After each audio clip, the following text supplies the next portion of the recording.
आ जाए। ऐसे हनुमान जी इतने बड़े नामनिष्ठ हैं कि नामोच्चारण करते ही सरकार कहीं भी हो प्रकट हो जाता है, उसी क्षण सामने आ जाता है। सुमिरि पवन सुत पावन, नाम राम निकट हनुमत कहो, कबीर कृपाते परम तत्व पद्म नाभ पर चोर। महाराज जहां नाम संकीर्तन हो रहा है वहां सब कुछ हो गया, कोई साधन बाकी नहीं। और आनंद रामायण, आनंद रामायण भी महर्षि वाल्मीकि कृत है, संस्कृत की है। उस आनंद रामायण को गोपाल दास जी आप देखिए कभी, तो आनंद रामायण में राम नाम की बड़ी महिमा है। और उस राम नाम की जो महिमा है उसमें जप की कीर्तन की महिमा से लेखन की महिमा को और अधिक कहा गया।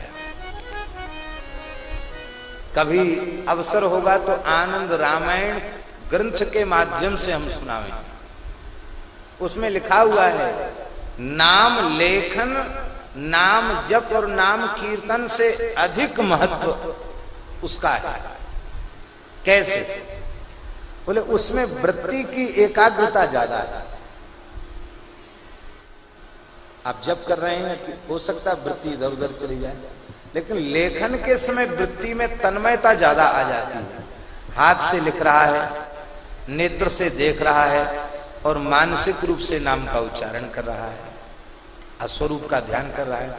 तो स्वरूप का ध्यान करते हुए, लीला का चिंतन करते हुए, नाम का दर्शन करते हुए, मानसिक नाम का उच्चारण करते हुए नाम का लेखन करने लग जाए और ठीक से नाम लेखन करे, श्रद्धा पूर्वक आदर पूर्वक करे, निष्काम भाव से करे, तो थोड़े ही दिनों में नाम लेखक के आगे नाम लेखन के साथ एक एक अक्षर में श्री रघुनाथ जी प्रत्यक्ष दर्शन देते हुए दिखाई पड़ेंगे।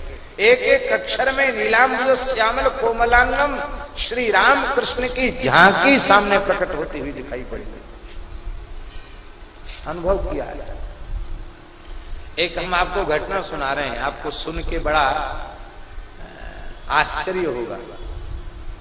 कुछ वर्ष पुरानी घटना है, ओरछा के पास की घटना। एक गांव का, उस गांव में हम कथा भी करे आए, जेरोन गांव, ब्राह्मणों का गांव। ज्यादातर ब्राह्मण हैं, कुछ वैश्य हैं और फिर अन्य जाति के लोग, अधिकांश ब्राह्मण। तो वहां के लोग अयोध्या जी खूब जाते, उस क्षेत्र के लोग अयोध्या जी ज्यादा जाते हैं। बुंदेलखंड पूरा अयोध्या जी ज्यादा जाता है। अयोध्या में बुंदेलखंड के संत भी खूब रहते हैं और उनके आश्रम भी कई हैं। तो वो गांव के एक वैश्य थे, उनका नाम रामस्वरूप गुप्ता था। पक्के बनिया थे। पक्के बनिया जानते हो? एक कच्चे होते, एक पक्के होते। पक्के का मतलब उनको कथा से, कीर्तन से और किसी काम से प्रयोजन, केवल दुकान से मतलब था। कभी न कहीं किसी की कथा सुनने गए, न किसी महात्मा को दंडोत करने गए, और ना ही कभी किसी को जिमाया उन्होंने के प्रेम से चलो दान पुण्य कर दे। उनकी अपनी दुकान थी, सब चीज दुकान पर मिलती थी। सवेरे से बस स्नान करके वो बस दुकान पर बैठ जाना, वहीं भोजन करना दोपहर में, और शाम को जो कुछ गर्म ठंडा पीना हो वहीं पीना, और पर ब्यारू भी वहीं करते थे, घर नहीं जाते, बंद ही करके फिर जाते घर में, फिर सो जाना, दूसरे दिन जग के स्नान ध्यान करके फिर दुकान पर बैठ, बस यही काम था। दुकान ही उनका सर्वस्व था। उनके संगी साथी इष्ट मित्र उनको कहे, अरे राम स्वरूप, ए दुकान करते करते मर जाओगे, तुमने अब तक अयोध्या जी का दर्शन नहीं किया, अयोध्या जी तो चलो। कहते भैया तुम वाओ, हमारी तो सब अयोध्या, सब तीर्थ हमारे यही हैं, हम तो तुम लोगों का दर्शन कर लेते हैं, यहीं प्रसाद मिल जाता, हम नहीं जाएंगे। क्यों? बोले हमारे ग्राहक टूट जाएंगे। ऐसे बनिया थे महाराज। पर मित्रों ने कहा कि लड़के को भी तो संभालने दो, तुम ही दुकानदारी करते रहोगे। बोले वो संभालता, उसका काम अलग है, हमारा काम अलग है। बोले इस बार तो चलना पड़ेगा। तो उसको जबरदस्ती अयोध्या ले गए। अब ये तो मुझे स्मरण में नहीं है कि किस स्थान में चेला बनवाया। वहां ले जा करके एक स्थान में ले गए और जबरदस्ती उसको कंठी दिलवा दी, नाम सुनवा दिया। और वो महात्मा बोले कि देखो तुम चेला बन गए, तुमको रोज माला जपनी पड़ेगी, मंत्र जपना पड़ेगा। बोले हमसे नहीं होगा ये सब काम, ना हम तिलक लगाएंगे और ना हम माला जपेंगे। बोले फिर क्यों चेला बने? बोले हम नहीं जानते, इन लोगों ने बनवा दिया, हम बन गए, हम नहीं जानते क्यों बने हम चेला। वो महात्मा बड़े बिगड़े कि तुम लोगों ने इसको क्यों कंठी दिलवाई। बोले महाराज अब हमारा मित्र है, हमारे गांव का है, कुछ नहीं करेगा, एक बार कान में नाम तो इसके पड़ी गया। अरे बोले ये खुद कह रहा है कि हम ना यहाँ द्वारा आवेंगे, न तिलक लगाएंगे, न तुलसी बांधेंगे, बंद गई जब टूट जाएगी तो टूट जाएगी, माला भी हमको जपना नहीं, हम तो दुकान पर बैठ जाते सवेरे से। तो वो महात्मा बोले कि देखो ऐसा है, तुम दुकान पर बैठते हो, ऐसा करो पहले एक पृष्ठ श्री सीताराम एक पृष्ठ पर लिखा करो, एक पन्ना पेज पूरा श्री सीताराम लिखो और बस फिर तुम अपना दुकानदारी का काम शुरू कर दो। ये तो हम काम कर देंगे, हमको थोड़ा और जल्दी खोल लेंगे, बौनी होने के पहले एक पृष्ठ तो हम लिख लेंगे राम नाम, कोई बात नहीं। उस व्यक्ति ने लिखना आरंभ कर दिया।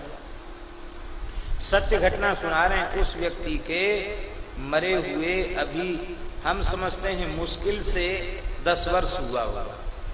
उस व्यक्ति का शरीर शांत हुए मुश्किल से 10 वर्ष हुआ होगा। नारायण ऐसी नाम लेखन में प्रवृत्ति उसकी हुई कि धीरे धीरे सब छूट गया, अहर्निश नाम लिखने लगे।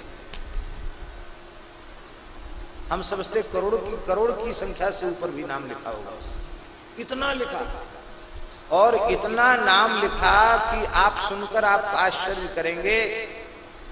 क्या नाम है इनका भैया? रमेश जी जैसा सफेद कुर्ता पजामा पहरे बैठे हैं। एक बार कुर्ता पैजामा उनके पिताजी के कक्ष में टांग दिया उन्होंने, उनका कागज खत्म हो गया, उनको नींद आती नहीं थी, राम नाम खूब लिखते थे, तो लाल पेन से लेकर डॉट से लेकर पूरे कुर्ता पैजामा पर सीताराम लिख दिया। सवेरे लड़का ने झगड़ा किया, बोले पिताजी आपने हमारा इतना बढ़िया नया कुर्ता पजामा बनवाया था, तो सीताराम लिख के सब खराब कर दिया, हम कैसे उसको पहनेंगे, उसको तो नहीं पहने लोग हमारी हंसी उड़ावेंगे। बोले तो तुमने कापी कागज का इंतजाम क्यों नहीं किया? हमारा तो अभ्यास है, हम बिना लिखे रह नहीं सकते। ऐसी प्रकृति उनकी हो गई थी और वे इतने अनुरागी हो गए थे कि हम आप सुनकर आश्चर्य करेंगे।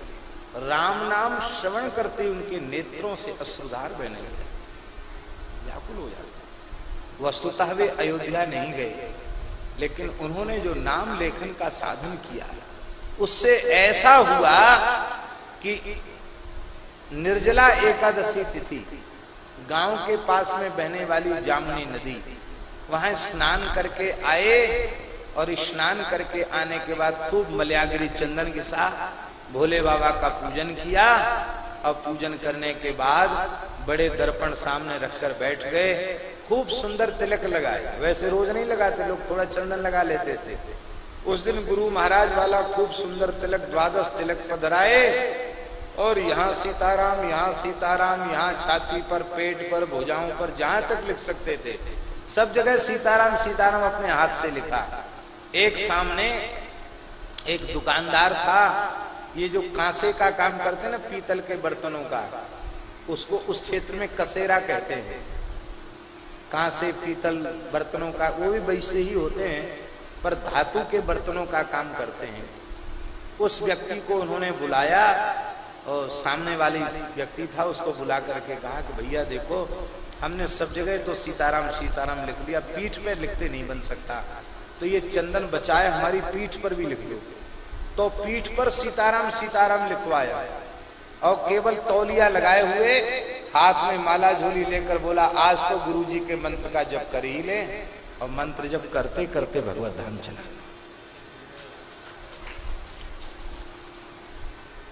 केवल नाम लेखन से, केवल नाम लेखन से ऐसी तन्मयता बढ़ी। नाम से जुड़ जाओ, जप के माध्यम से जुड़ जाओ, कीर्तन के माध्यम से जुड़ जाओ, लेखन के माध्यम से जुड़ा।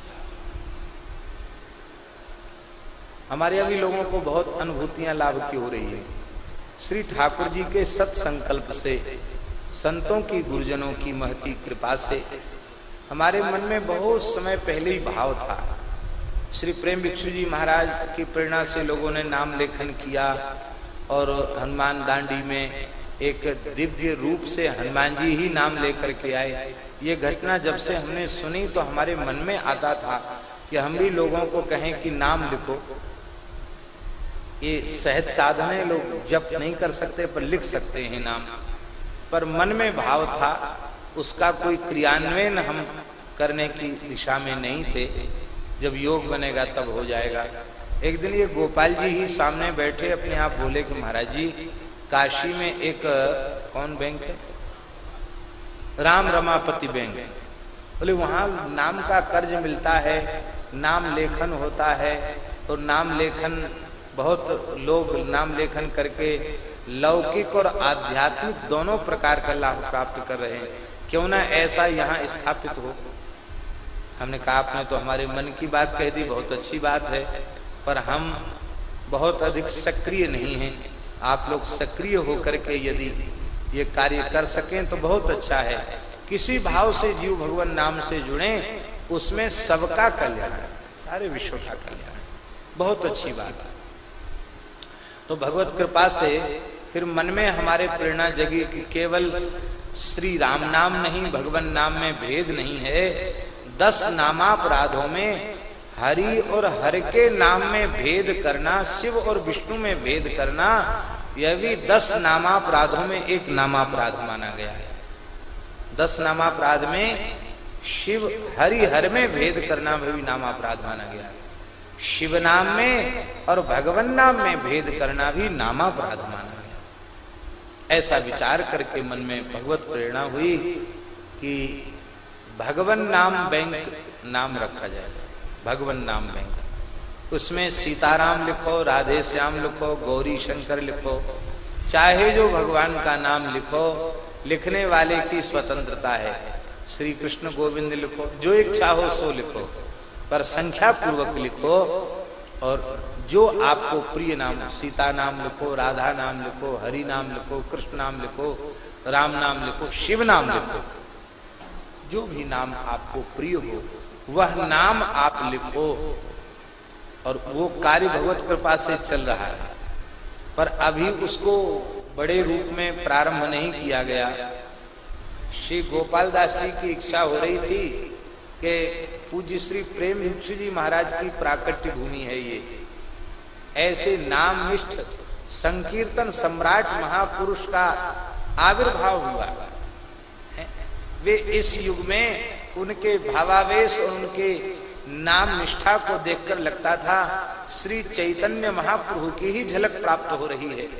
ऐसे वे नामनिष्ठ महापुरुष, क्यों न उन्हीं की भूमि से, बाबा गरीबनाथ जी के क्षेत्र में ही क्यों ना इसकी प्रथम शाखा यहीं स्थापित हो। आज ही इन्होंने कहा, वो आज के पहले कभी इन्होंने नहीं कहा। तो अब हमने तो कह दिया है, सूत्रपात कर दिया है। अब ये किस रूप में करना है, इसको बड़े से बड़े भव्य रूप में, क्योंकि भाई यहाँ एक महान नामनिष्ठ संत की प्रादुर्भाव स्थली है। यह भूमि बड़ी दिव्य है, ऐसे महापुरुष मिथिला है इसलिए अति दिव्य है, लेकिन उसमें भी एक नामनिष्ठ संत का प्रादुर्भाव यहाँ हुआ है। इसलिए यहाँ की जो शाखा है वो श्री प्रेम भिक्षु जी के नाम से ही रहेगी। श्री प्रेम भिक्षु भगवान नाम बैंक, शाखा श्री भगवान नाम बैंक मलुकपीठ वृंदावन, ये नाम रहेगा। तो इस प्रकार से ये यहाँ नाम संकीर्तन तो हो ही रहा है, नाम जप भी लोग कर ही रहे हैं, नाम लेखन से भी हमारे महाराज बैठे हैं, ये बहुत बड़ा कार्य कर सकेंगे इस क्षेत्र में। और भी संत महापुरुष प्रेमी जन कार्य करेंगे। तो भगवत कृपा से